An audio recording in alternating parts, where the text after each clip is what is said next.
Welcome back दोस्तों, स्वागत है आप सभी लोगों का एक बार फिर से तैयारी कर लो चैनल में, जहां पे हम देख रहे हैं अपना न्यू बैच जो हमारा जून 2021 से स्टार्ट हुआ है। तो दोस्तों इसमें हम आज देखने वाले हैं हिंदी साहित्य के अंतर्गत भक्ति काल, उसके अंतर्गत देखेंगे सूफी काव्य के कवि और उनकी रचनाएं। तो दोस्तों पूरी वीडियो के साथ बने रहिए। और अगर आपने पिछली क्लासेस नहीं अटेंड की हैं 1 से 9 तक, तो यूजीसी नेट तो वो हमने प्लेलिस्ट बनाई है न्यू बैच जून 2021 के नाम से। तो आप प्लेलिस्ट में जाइए, वहाँ पे आप उस प्लेलिस्ट को देखिए, उसमें बहुत सारी वीडियोस हैं। उसमें कंप्लीट सिलेबस कराया जा रहा है, A to Z जो सिलेबस है हमारा UGC net, JRF, TGT, PGT और जितने भी स्टेट के एग्जाम्स हैं, जूनियर असिस्टेंट हो या फिर कोई भी एग्जाम हो, उनसे रिलेटेड यहाँ पे सिलेबस कंप्लीट कराया जा रहा है। देखें, अपने से नोट्स बनाएं। कोई प्रॉब्लम हो रही हो, पढ़ाई कैसे करें, याद नहीं हो रहा है या फिर इतना सारा कैसे पढ़ें, अगर ये सारी समस्याएं आ रही हैं तो आप मुझे मैसेज भी कर सकते हैं। और दोस्तों सबसे पहले ज़रूरी काम, चैनल को सब्सक्राइब करें और बेल आइकन भी प्रेस कर लें। तो आज का टॉपिक है हमारा अन्य सूफी कवियों को पढ़ेंगे, उनकी रचनाएं भी पढ़ेंगे। तो सबसे पहले यहाँ पे है मुल्ला दाऊद। मुल्ला दाऊद की जो रचना है चंदायन, उसका प्रकाशन वर्ष है 1379 ईस्वी में की थी। चंदायन प्रकाशन वर्ष नहीं, लिखी गई थी 1379 ईस्वी में। चंदायन एक प्रेमाख्यानक परंपरा का काव्य है, जिसे डॉक्टर माता प्रसाद गुप्त ने इस ग्रंथ का जो मूल नाम है वो लोर कथा माना है। क्यों माना है? क्योंकि इसमें जो नायक है उसका नाम था लोर और नायिका का नाम था चंदा। फिर यहाँ पे डॉक्टर परमेश्वरी लाल गुप्त ने इसका एक पाठ चंदायन नाम से प्रस्तुत किया है। डॉक्टर माता प्रसाद गुप्त ने विभिन्न दृष्टियों से सूक्ष्मतापूर्वक विचार करते हुए इसे भारतीय परंपरा का आख्यान सिद्ध किया है। ठीक है, इसमें नायक का नाम है लोर तथा नायिका का नाम है चंदा। दोनों का उन्मुक्त प्रेम प्रस्तुत किया गया है। प्रथम दर्शन में ही दोनों के बीच प्रेम की उत्पत्ति तथा विभिन्न व्यक्तियों द्वारा उनके प्रेम में बाधा उत्पन्न करना, नाग के द्वारा नायिका को डस लेना एवं गरुड़ी द्वारा उसे ठीक करने का बड़ा ही रोचक वर्णन इसमें प्रस्तुत किया गया है। अब बात करते हैं इस ग्रंथ की भाषा जो है वो है अवधी और शैली जो है वो है कड़वक। तो ये ऐसा सूफी काव्य है जिसमें सूफी काव्य की मसनवी शैली का प्रयोग नहीं हुआ है। ठीक है, इस शैली में 5 अर्धालियों के बाद एक दोहा आता है। यह पूर्णतः भारतीय परंपरा का अनुसरण करने वाला ग्रंथ है। इसमें सूफी काव्य की मसनवी शैली का प्रयोग नहीं हुआ है। मुल्ला दाऊद प्रथम प्रेमाख्यानक काव्य के रचयिता माने जाते हैं। कुतुबन चिश्ती वंश के शेख बुरहान के शिष्य थे और जौनपुर के बादशाह हुसैन शाह के आश्रित थे। अतः इनका समय 16वीं शताब्दी का मध्य भाग था। मृगावती की रचना 1503 ईस्वी में कुतुबन ने की है। आचार्य रामचंद्र शुक्ल ने मृगावती को प्रेमाख्यानक काव्य परंपरा का प्रथम ग्रंथ माना है, जबकि डॉक्टर नगेंद्र ने हंसावली असायित कृत को प्रथम ग्रंथ माना है। ठीक है, रामचंद्र शुक्ल ने मृगावती को माना है और डॉक्टर नगेंद्र ने हंसावली को माना है। मृगावती है कुतुबन का और हंसावली है असायित का। इस ग्रंथ की परिणति शांत रस में है, क्योंकि नायक मर जाता है, वह रानियां सती हो जाती हैं। यह ग्रंथ अवधी भाषा में लिखा गया है। इस ग्रंथ में भी कड़वक शैली का प्रयोग हुआ है।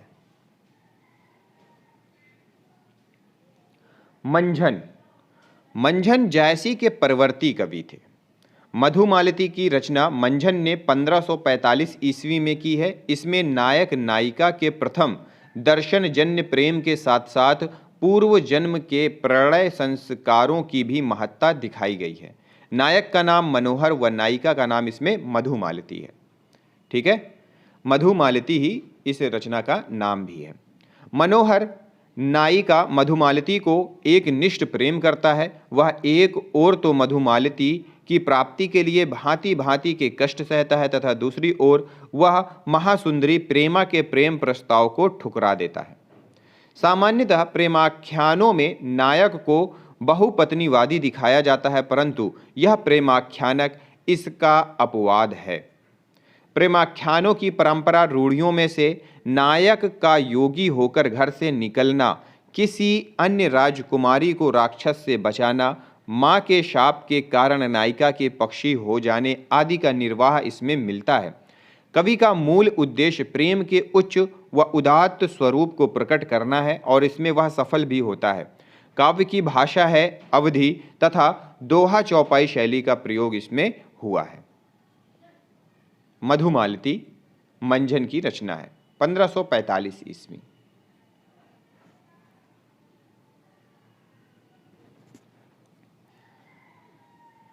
कुछ अन्य प्रेमाख्यानक रचनाएं हैं जिनके बारे में देख लेते हैं, उनका स्वरूप क्या है। अष्टछाप के प्रसिद्ध कवि नंददास द्वारा रचित रूप मंजरी में रूप मंजरी और कृष्ण के प्रेम का चित्रण अत्यंत स्वच्छंद रूप में किया गया है। रूप मंजरी विवाहिता है, परंतु स्वप्न में कृष्ण को देखकर उनसे प्रेम करने लगती है।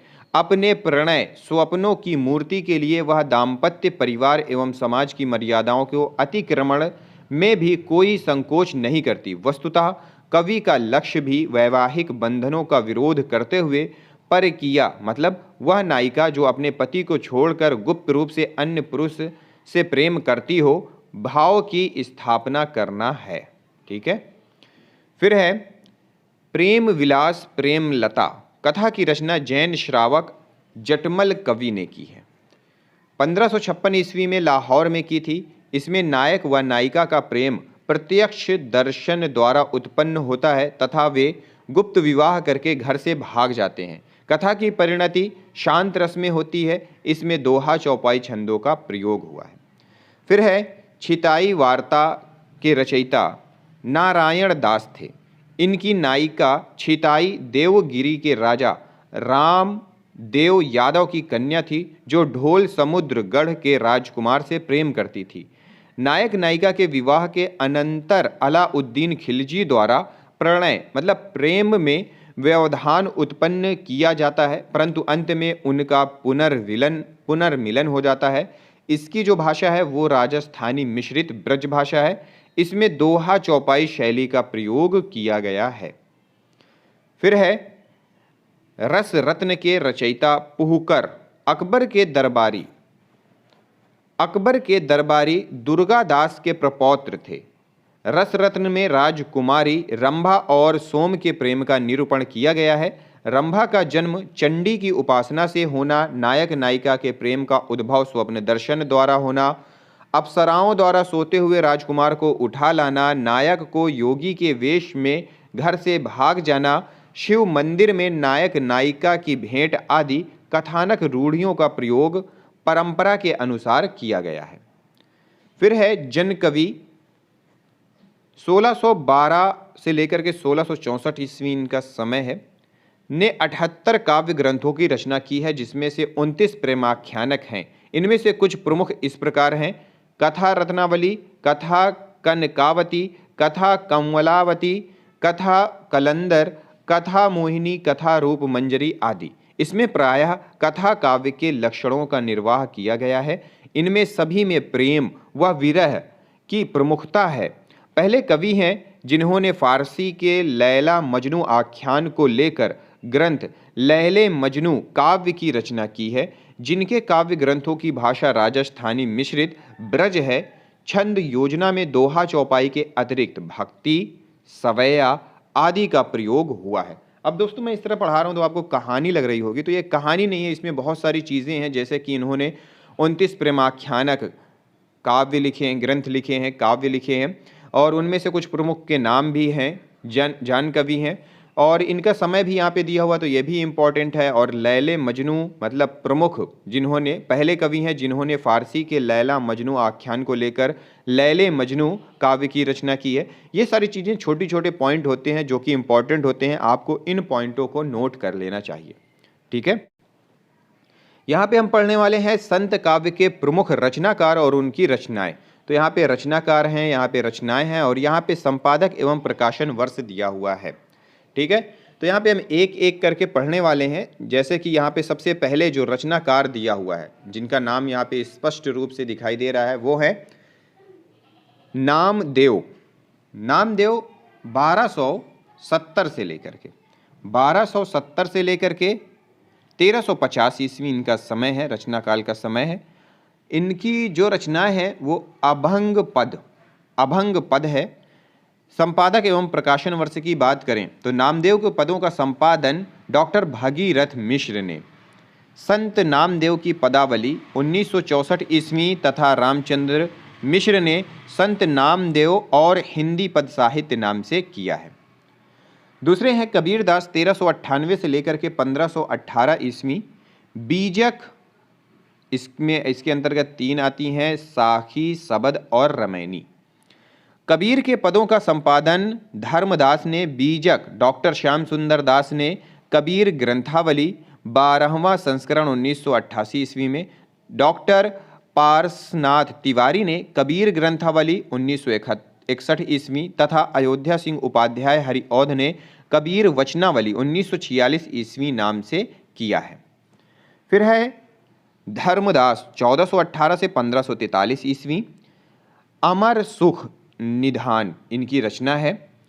धर्मदास के पदों का संपादन वेलवीडियर प्रेस द्वारा धर्मदास की बानी नाम से किया गया है। ठीक है। फिर है रविदास, जिन्हें रैदास कहते हैं। 1398 से लेकर के 1540 ईस्वी इनकी रचना है ईश्वर महिमा, ज्ञान और भक्ति परक काव्य। रविदास के पदों का संपादन डॉक्टर V.P. शर्मा ने। संत गुरु रविदास वाणी 1978 ईस्वी तथा वेलवीडियर प्रेस द्वारा रैदास की बानी नाम से किया गया है। गुरु नानक 1469 से लेकर के 1538 ईस्वी। जपुजी, आशा दीवार, रही रास, सोहिला, नसीहत नामा। गुरु नानक के पदों का जो संपादन है वो डॉक्टर जयराम मिश्र ने। नानक वाणी 1988 ईस्वी तथा डॉक्टर मनमोहन सिंह सहगल ने श्री गुरु ग्रंथ साहिब में किया है। दादू दयाल 1544 से लेकर के 1603 ईस्वी सरस और प्रवाहपूर्ण शैली में ज्ञान भक्ति परक काव्य की रचना इन्होंने की है। दादू दयाल के पदों का संपादन संत दास और जगन्नाथ दास द्वारा हरड़ेवाणी में, संत रज्जब दास द्वारा अंगवधु में तथा परशुराम चतुर्वेदी द्वारा दादू ग्रंथावली नाम से किया गया है। फिर है सुंदरदास 1566 से 1689 89 ईस्वी। भक्ति, नीतिपरक कवित्व एवं सवैये इन्होंने रचे हैं। सुंदरदास की रचनाओं का संपादन डॉक्टर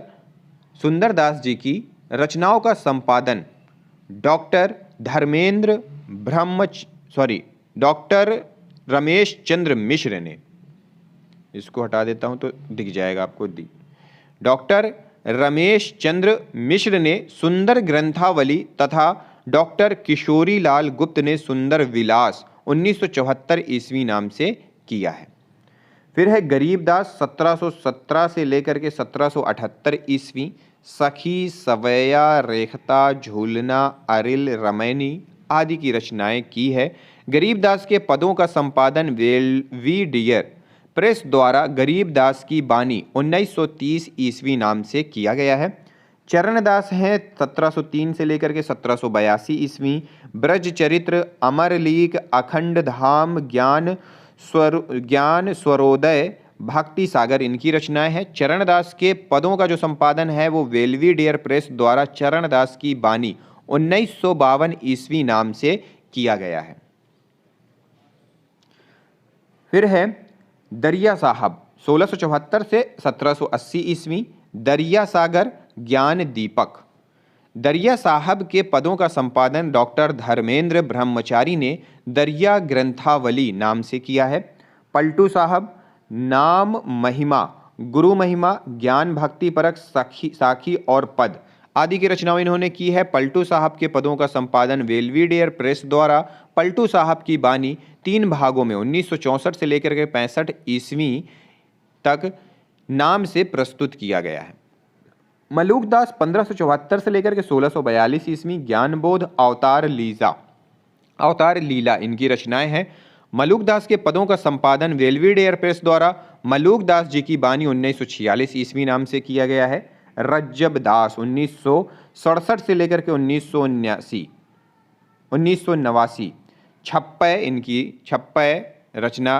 छप्पय में इन्होंने रचनाएं की हैं। रज्जब दास के पदों का जो संपादन है वो ब्रजलाल वर्मा ने रज्जब बाणी 1963 ईस्वी नाम से किया है। सहजोबाई गुरु महिमा, प्रेम, वैराग्य, भक्तिपरक, उपदेशात्मक काव्य आदि इन्होंने रचे हैं। सहजोबाई के पदों का जो संपादन है वो बेल्वेडेयर प्रेस द्वारा सहज प्रकाश 1962 ईस्वी नाम से किया गया है। दयाबाई दयाबोध विनय मालिका इनकी रचना है। दयाबाई के पदों का जो संपादन है वो बेल्वेडेयर प्रेस द्वारा दयाबाई की बानी 1962 ईस्वी नाम से किया गया है। जगजीवन दास ज्ञान, भक्ति, गुरु महिमा, नाम महिमा आदि पर इन्होंने रचनाएं की हैं। जगजीवन दास के पदों का जो संपादन है वो बेल्वेडेयर प्रेस द्वारा ज्ञान प्रकाश महाप्रलय प्रथम ग्रंथ नाम से किया है। धरणीदास भोजपुरी में पद्य रचना इन्होंने की है।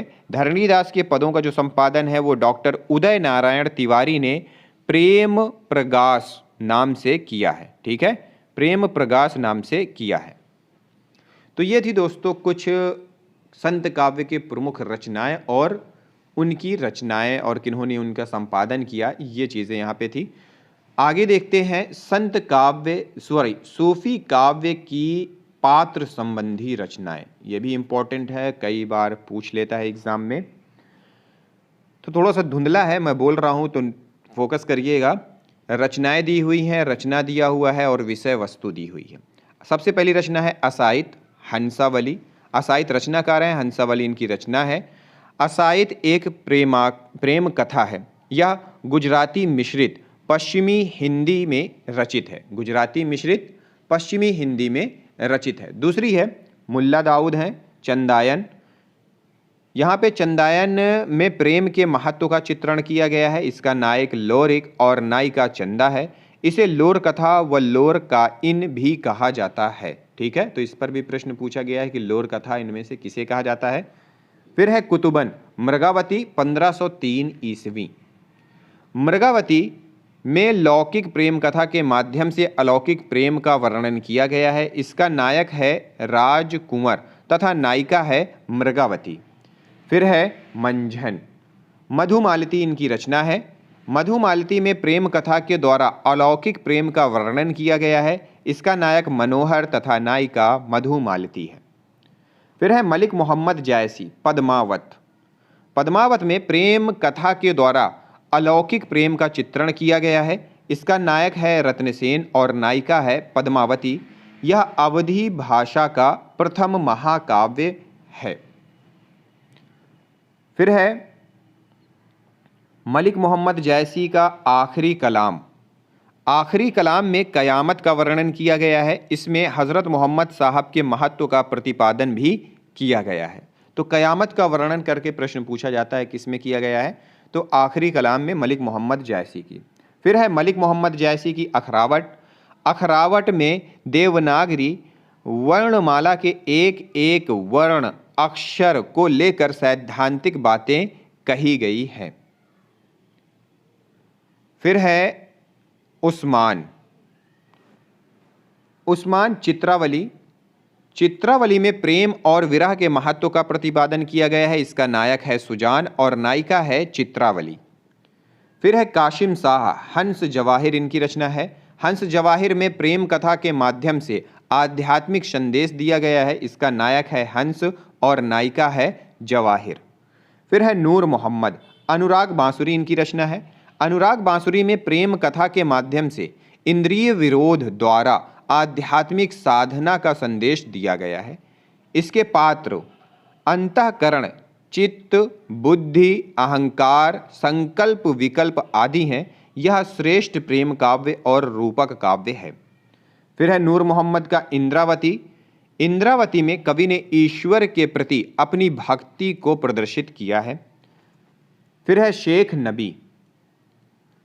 शेख नबी ज्ञानदीप इनकी रचना है। ज्ञानदीप में प्रेम कथा का वर्णन किया गया है। इसका नायक है ज्ञानदीप और नायिका है देवयानी। फिर है शेख निसार। यूसुफ जुलेखा। यूसुफ जुलेखा में त्याग की महिमा का उल्लेख किया गया है। इसका नायक है यूसुफ और नायिका है जुलेखा। जुलेखा यूसुफ के लिए सब कुछ त्याग कर अध्यात्म की ओर मुड़ जाती है। फिर है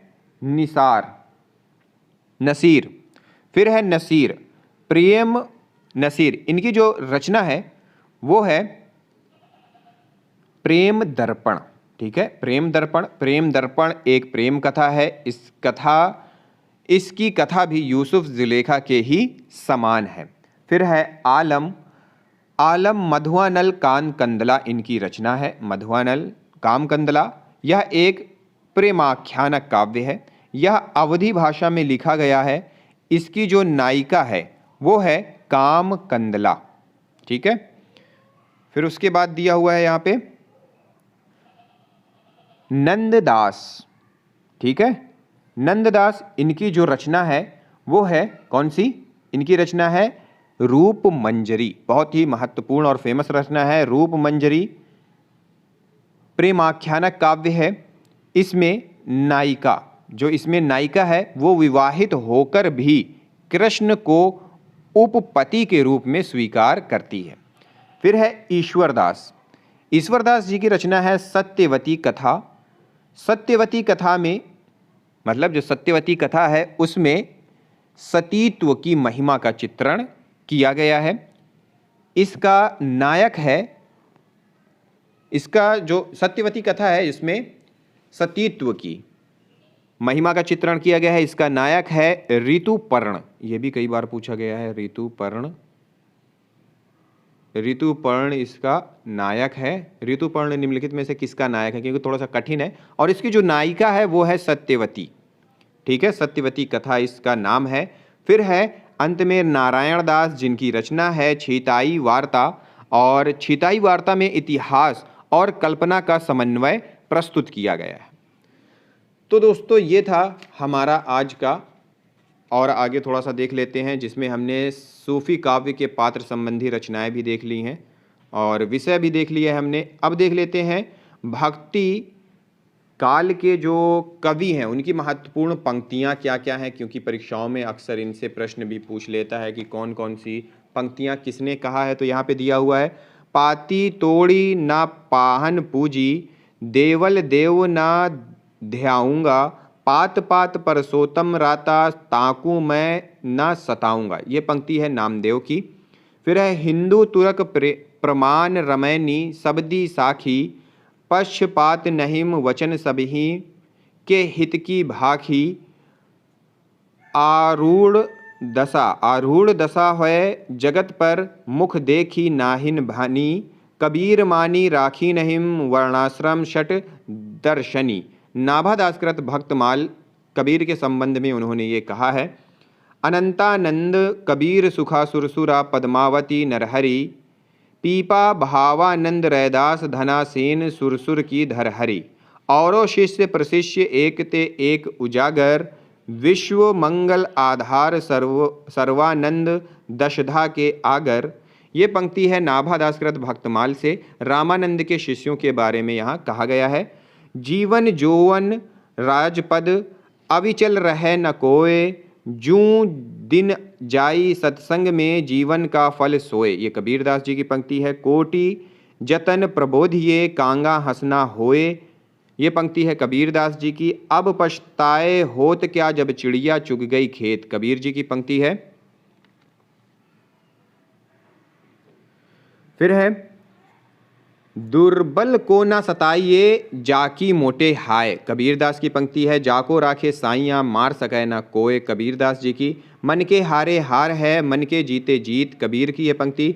कथनी तजी करनी करे तो विसते अमृत होए। कबीर की पंक्ति है। बोया पेड़ बबूल का आम कहाँ से खाए। कबीर की पंक्ति है।